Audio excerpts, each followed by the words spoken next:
2001 with just talking to a friend of mine, and he asked me what I was going to do after PayPal, and I thought, well, I was wondering, like, I'd like to get involved in space, but I just didn't think there was anything I could do as an individual, but I was curious as to when NASA would be sending a team to Mars, because that was always going to be the thing to do after the moon. I figured that there'd be some plan, and I'd just go to the website and I could read the schedule. And then Mars occurs. Like, oh yeah, it's like, okay, 2017, good, okay. But actually there wasn't anything on the website, and or at least I thought, like, can I not find it? Like, what's going on here? And is it secret? I don't know. But it turned out that NASA had done a study on what it would cost to do a manned Mars mission, and this was under Bush the First, and in his first, he asked for a 90-day study shortly after taking office, and NASA came back with a $500 billion price tag. And he said, okay, maybe not. Billion with a B. That's when $500 billion was serious money for the government. So then that got totally shelved, and it was like you were not allowed to talk about any kind of crewed mission to Mars at NASA.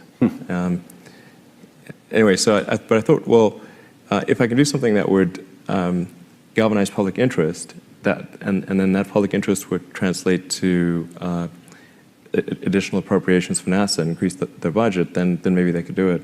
So actually, what I sort of thinking I would do is send a small greenhouse to the surface of Mars with seeds in dehydrated gel, and then upon landing, hydrate the gel and grow the plants.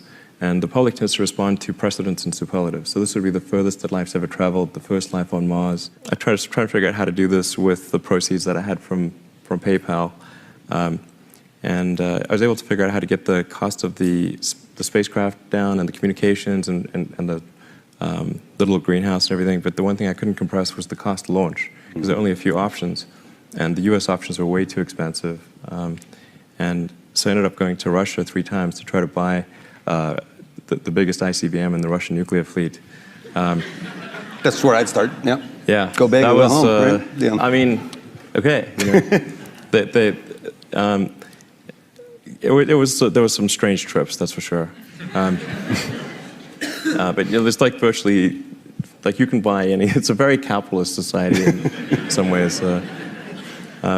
So I actually did negotiate a deal to buy 2 of the ICBMs minus the nukes. But I came to the conclusion after that 3rd trip that it wouldn't really matter. Like, I actually came to the conclusion that my initial premise was wrong, because I actually think there's a tremendous amount of will in the American population, particularly, to explore. The United States, maybe more than any other country, is a distillation of the human spirit of exploration. And it's really fundamental to psyche. So if people think there's a way, I think it would actually get a lot of support. But it can't be just banging your head against the wall. You've got to believe that this can be done without breaking the federal budget. So that's when I said, okay, well, is there some way to affect the cost of space transport? And so I got together with a group of people over a series of Saturdays just to try to understand, is there something fundamentally super expensive about rockets, or can the cost be substantially improved? We had a bunch of those kind of brainstorming sessions, and I couldn't see any fundamental obstacle to improving the cost of rockets. So that's when I started SpaceX. It's like, I'll just build them myself. Yeah. And then, but like I said, at that point, I would say the probability of success was definitely less than 50%. I thought it would most likely not succeed, but it was worth a try.